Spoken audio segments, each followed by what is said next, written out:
तो सिर्फ राकेश भाई को और बंधुओं को मिलने आई थी। मेरे साथ गांधी संस्था के श्री रामचंद्र राही आए हैं, डॉक्टर अन्नामलई जी आए हैं और भी साथी लोग आए हैं। हमें गांधी संस्था से जुड़े हुए हैं, गांधी नेशनल उसके म्यूजियम से और गांधी स्मारक से।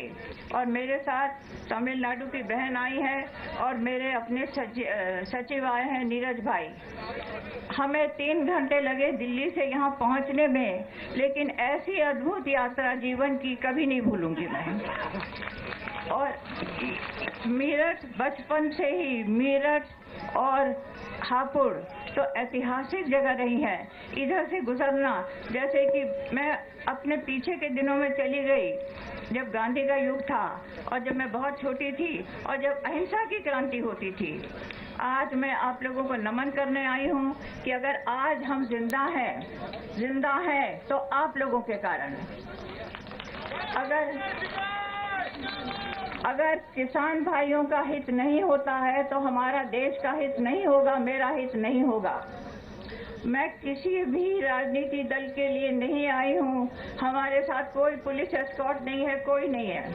हमारे साथ सिर्फ आप लोगों का प्यार है, उससे अधिक मेरा है, जो मैं आप लोगों के प्रति आज मुझे मौका मिला है कि मैं जिंदगी भर जिनके काम के कारण मैंने खाया है, मेरे बच्चे बड़े हुए हैं, मेरे साथ लोग रहे हुए हैं, मैं किसी को खिला सकती हूँ, मैं कुछ खा सकती हूँ। आज आप लोगों ने बुलाया है, आप लोग मेहमान हैं यहाँ दिल्ली के, लेकिन मैं आपसे कहती हूँ कि आप लोग हमेशा ही हम ही आपके मेहमान रहें, क्यों आप लोगों के द्वारा ही हम खाते रहें। मैं दिल्ली की 87 साल की वयोवृद्ध हिंदुस्तान की नागरिक हूँ और मैं राकेश भाई को और भी भाई लोगों ने, आपको भी, सबको मैं बहुत प्रणाम करती हूँ। और आप सबको मैं कहती हूँ, जो भी है, जो भी कुछ हो, मैं राजनीति बिल्कुल नहीं समझती, मैं तो अनपढ़ हूँ और मुझे आप अपने गांव का ही समझिए।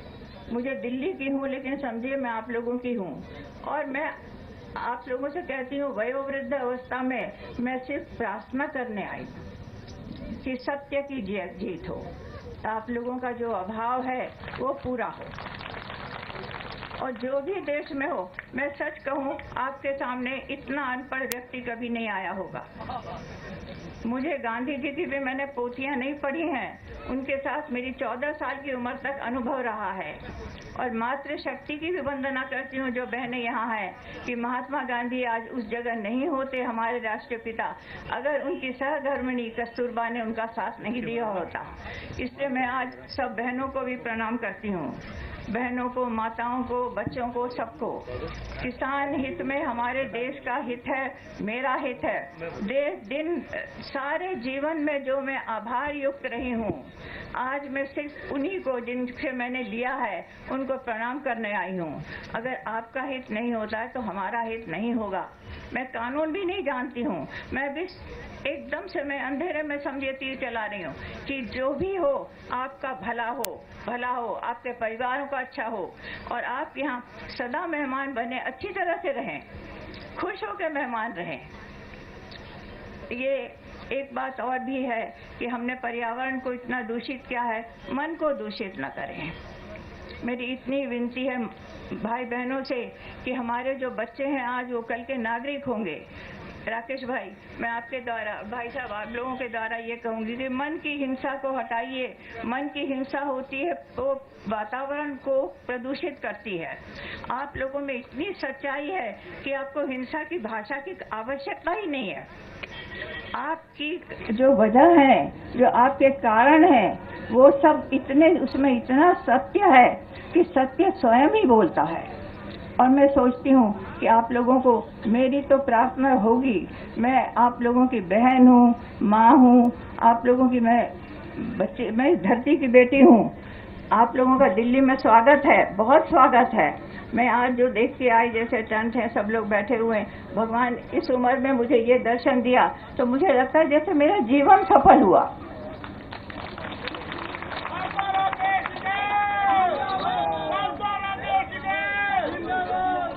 आज मेरा जीवन सफल हुआ आप लोगों का सबका आतिथ्य पाकर, इतना प्रेम और स्नेह पाकर।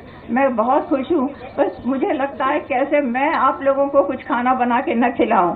अन्न तो आपका ही होगा, लेकिन बनाने वाली मैं होंगी। मेरी प्रार्थना स्वीकार कीजिए। मैं आपके सत्य के साथ हूँ, सदा रहूंगी। मैं न राजनीति में हूँ न कानून में हूँ। मैं तो अनपढ़ एक वयोवृद्ध नागरिक हूँ और मैं आज नमन करती हूँ सत्य को, सौंदर्य को, कल्याण को और धरती को। माँ धरती के हम सब बच्चे हैं। हमारे बच्चे सुरक्षित रहें और अवश्य हर किसान को एयर कंडीशन गाड़ी मिले, क्यों न मिले। और महात्मा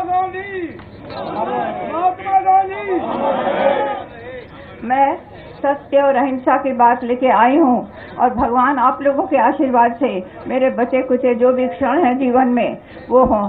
आज इसके बाद मुझे जीवन में सचमुच में कोई इच्छा नहीं रही। बहुत दिनों से प्रबल इच्छा थी और डॉक्टर अन्नामलई जी ने कहा, उनको मैंने, आप उनको धन्यवाद दीजिए। उनको मैंने जब कहा कि डॉक्टर अन्नामलई मैं जाना चाहती हूँ, तो उन्होंने ये नहीं कहा आप इतनी वृद्ध है नहीं जा सकी। उन्होंने कहा मैं सब तैयारी करूंगा। और राकेश भाई भी हम मिल गए, आप लोग मिल गए और सबने कहा कि हम तैयार हैं। और हमारे सामने इतने बुजुर्ग भाई बैठे हैं, रामचंद्र डाही जी, वो भी एकदम से तैयार हो गए। तो हम 2 गाड़ियों में किसी तरह रास्ता, वो सब जगह बंद था, ये था, पता नहीं क्या था दिल्ली का नजारा, लेकिन आके हम आप लोगों के टेंट में आ गए और आप लोगों का आतिथ्य मिला। आपको बहुत बहुत मेरा प्रणाम, मेरे अभिनंदन। सत्य की जय हो।